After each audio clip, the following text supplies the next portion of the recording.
আসসালামু আলাইকুম প্রিয় বন্ধুরা, আমি একটি বাড়িতে দাঁড়িয়ে আছি। আমার পাশেই দেখছেন দুইটি গাড়ি। এই গাড়িতে বসে আছে দুইজন প্রতিবন্ধী। তো আপনার আরো একটু বিস্তারিত যদি আপনি ক্যামেরাতে দেখান, কথা বলতে পারে না এবং হাত পা এই অবস্থা। তোমার নাম কি? আচ্ছা, তুমি কি করো?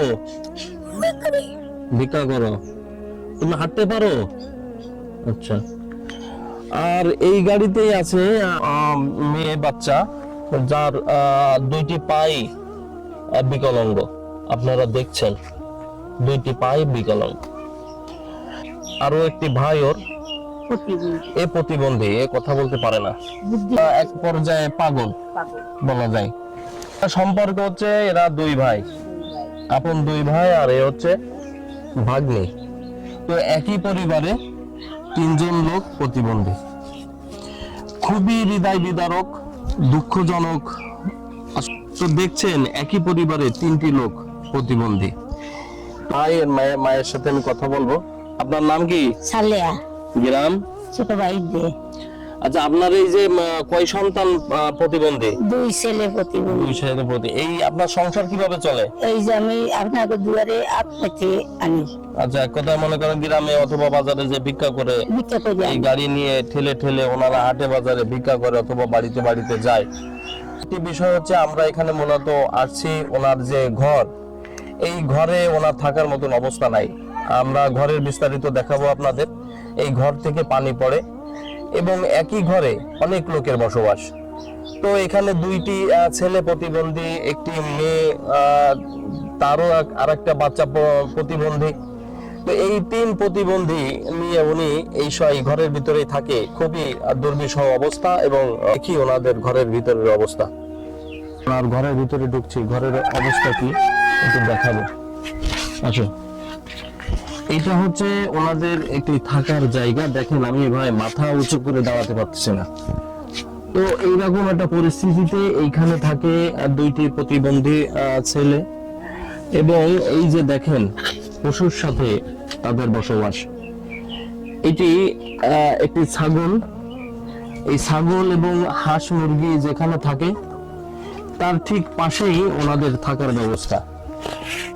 অর্থাৎ পশু এবং মানুষ একই জায়গায় বসবাস করছে। এটা আসলে খুবই হৃদয় বিদারক যে আমাদের সমাজে এখনো এই ধরনের মানুষ বসবাস করছে।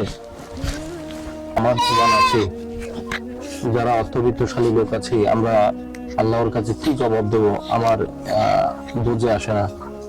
আল্লাহ তাআলা যদি জিজ্ঞেস করে যে তোমাদের সমাজে যখন তুমি ভালো অবস্থায় ছিলে, ভালো বাড়িতে থাকতে, ভালো গাড়িতে চড়তে, তোমার পাশে যখন এইরকম অভাবী দরিদ্র গরিব লোক ছিল, তাদের কি খোঁজ নিয়েছ? ওরা এতক্ষণ দেখলেন প্রতিবন্ধীদের থাকার জায়গা, কি দুর্বিষহ পরিস্থিতি। তো আমি তো দেখলাম আপনার ঘরে আসলে থাকার মতন অবস্থা নাই। আমার একটু গান নেই, আমার একটু গান ব্যবস্থা করবেন। আল্লাহ রাসূল করবে, আপনারা করবেন। আচ্ছা, মানে আপনার এখন চাওয়া কি? মানে দর্শক বন্ধুদের কাছে আপনার চাওয়া কি, বা দেশবাসীর কাছে চাওয়া কি? একটু গান দুয়ারে চলি আমি আবেদন চাই আপনাকে, আল্লাহ আল্লাহ ভালো করুন। মানে একটু থাকার জায়গা আছে? থাকার জায়গা, আমার একটু জায়গা আছে, কিন্তু আমি ঘর বানতে পারতেছি না ভিক্ষা করে। তো ঘরে বৃষ্টি হলে কি অবস্থা? বৃষ্টি করে আমি বৃষ্টি হলে খুবই কাছে থাই, এরপর একটু কাগজ পাইছি।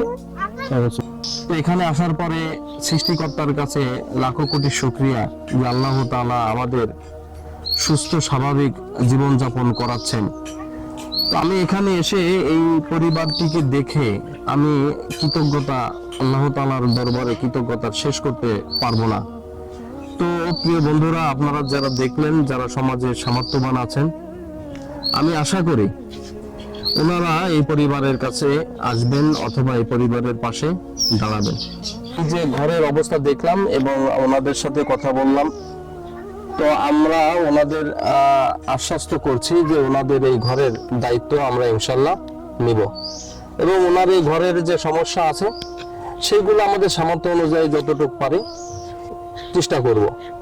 যদি কেউ কাছে না আসে তাহলে সে বুঝবে না যে মানুষের জীবনের মূল্য কত, মানুষ কিভাবে থাকে, কিভাবে বসবাস করে। 3টি প্রতিবন্ধী বাচ্চাকে নিয়ে একটি মা বসবাস করছে পশুর সাথে। খুবই হৃদয় বিদারক। এবং আমাদের কাছে, আমরা যারা সামর্থ্যবান অথবা আল্লাহ তাআলা আমাদের সুস্থ রেখেছেন, তো আমরা আসলে ব্যর্থ। তো আমি ওনার সাথে ওয়াদা করেছি যে ওনার এই ঘরটি আমি সংস্কার করে দেব আমার সামর্থ্য অনুযায়ী, আমরা যতটুক পারি। কিন্তু আমার মনে হলো আমার একার পক্ষে হয়তো সম্ভব না, যে কারণে আমি আমার পরিচিত যারা আছেন, আমার বন্ধু অথবা আত্মীয় স্বজন, আমি যারা অর্থবিত্তশালী লোক, আপনাদের কাছে আমার আকুল আবেদন, আমাকে যারা চেনেন, খান জিমাদুল ইসলামকে যারা চেনেন, তারা আমাদের সাথে যোগাযোগ করে আপনার এই সম্পদের, ধরেন যদি জাকাতের টাকাও হয়, তার থেকে কিছু টাকা এই পরিবারকে দান করুন, যেন আপনার টাকা দিয়ে আমরা একটি ঘর নির্মাণ করে দিতে পারি। তাহলে হয়তো আমরা আমাদের এই দুনিয়ার জীবনে সার্থকতা আসবে। আল্লাহ তাআলা হয়তো আমাদের এর বিনিময়ে দুনিয়া এবং আখিরাতে সব জায়গায় আমাদের ক্ষমা করে দিতে পারেন। তো আমি ভিডিও থেকে বিদায় নিচ্ছি। আসসালামু আলাইকুম।